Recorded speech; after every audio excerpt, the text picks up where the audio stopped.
Buenas tardes, mi nombre es María Goitía y hoy vengo a hablarles acerca de los sistemas somestésicos y químicos. Tenemos que, según Luria 1988, el proceso de percepción tiene un carácter complejo.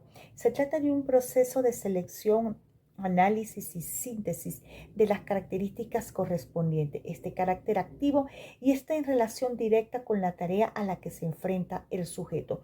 Durante la percepción de objetos familiares, en que se han consolidado en experiencias anteriores, el proceso se abrevia, pero cuando son percepciones nuevas, se mantienen complejas. Es por eso es que es tan importante conocer también lo que es el tacto, cómo funciona el gusto y el olfato. Comenzaremos hablando del tacto, también conocido como el sentido somatosensorial, y el cual es uno de los 5 sentidos básicos del cuerpo humano. Las estructuras que intervienen en él son la piel, los nervios, los músculos y los tendones y las cápsulas articulares.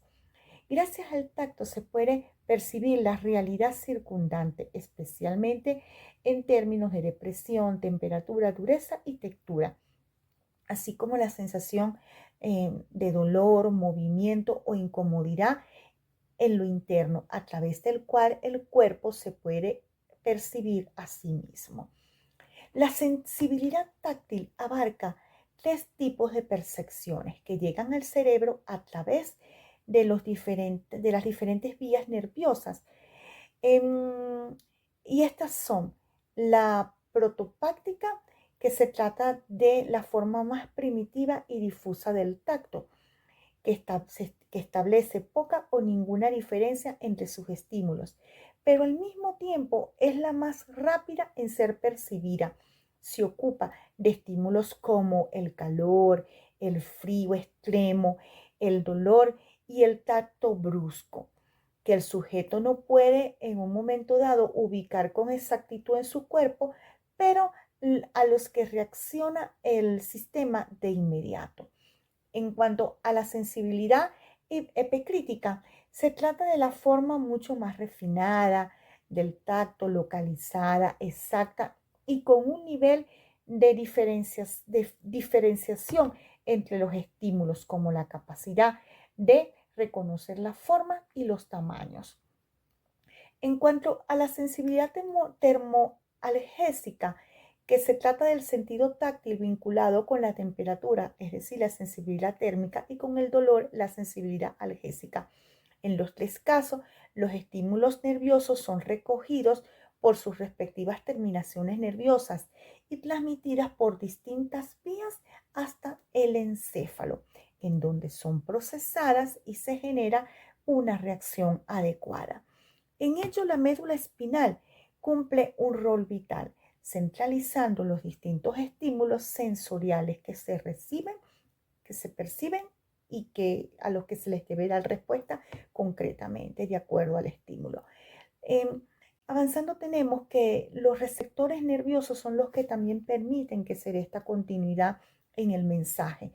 Se clasifican según la información táctil a las que son sensibles y la cual transmite el sistema nervioso central, los cuales serían los termorreceptores, que están encargados de percibir las variaciones de las temperaturas externas, así como el contacto con la superficie fría o cálida. Los nociceptores están encargados de producir el dolor, es decir, de captar los estímulos desagradables o potencialmente dañinos y transmitir una alarma al sistema nervioso. Para cerrar, tenemos los mecanorreceptores. Están encargados del movimiento, la presión y otras formas y fuerzas que entran en contacto con la piel. Algunos ejemplos de los mecanorreceptores son los corpúsculos de Pacini, los corpúsculos de Ruffini, los corpúsculos de Krauss, los corpúsculos de Meissner y los discos de Merkel. Ahora vamos a explicar un poco cómo es que se da este proceso para que pueda llegar esta información de manera clara al cerebro. Se comienza cuando se ejecuta es decir, cuando la piel recibe un estímulo táctil o nocivo o se activan los receptores correspondientes. De allí este impulso nervioso se envía envían señales eléctricas a las neuronas y las señales viajan por los nervios sensoriales hasta la médula espinal. Las señales llegan al tálamo, que las transmite al resto del cerebro. Las señales emitidas llegan a la corteza somatosensorial, donde se traducen en la percepción táctil. La corteza somatosensorial forma un mapa topográfico de todo lo que es el cuerpo. Las áreas más sensibles, como los dedos y los labios, estimulan a regiones más grandes de la corteza. Por eso las personas que tienen problemas en la médula espinal pierden sensaciones táctiles, dependiendo de las zonas donde fueron afectados. Para cerrar, hablaremos del sistema químico sensorial, el cual está integrado por los sistemas olfatorios y gustativos.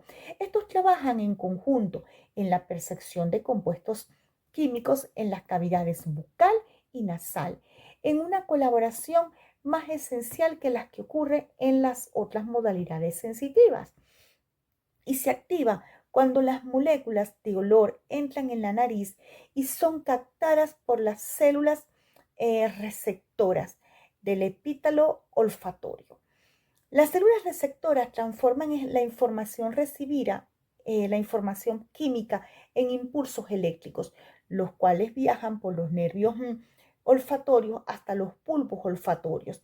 Y estos actúan como una estación de retransmisión y envían la información a la corteza olfativa y alcanzan ahí al cerebro, interpretando el impulso como un olor.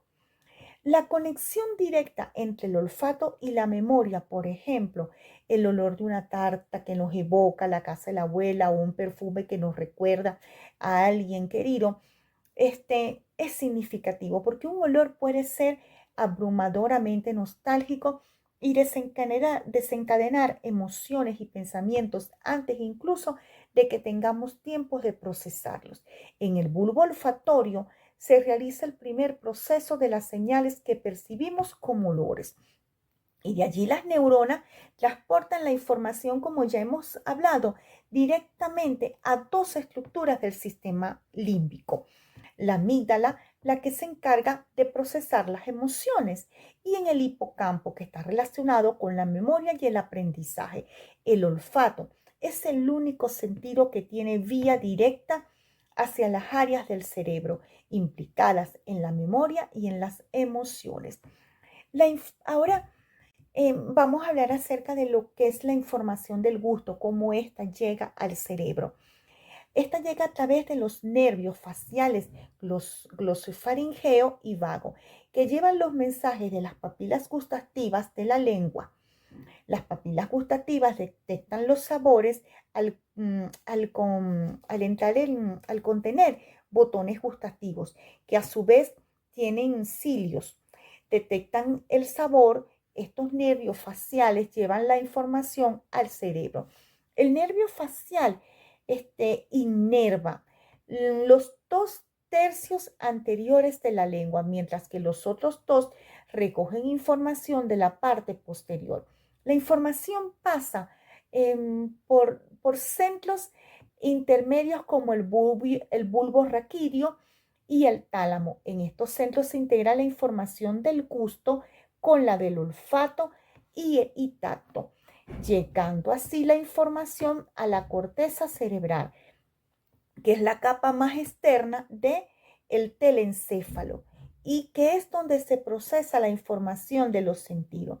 La información llega hasta el sistema límbico, el cual se relaciona con las emociones, por lo que los sabores pueden evocar recuerdos y sentimientos.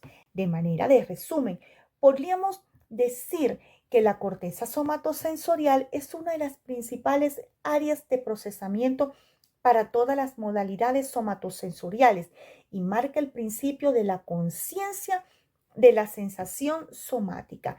Y el sistema quimiosensorial nos permite detectar y responder a cambios en la composición química del cuerpo o del entorno. Por ejemplo, que podamos estar alerta ante cambios en el sabor de alimento o detectar olores que puedan ser peligrosos para nosotros, como por ejemplo el gas residencial.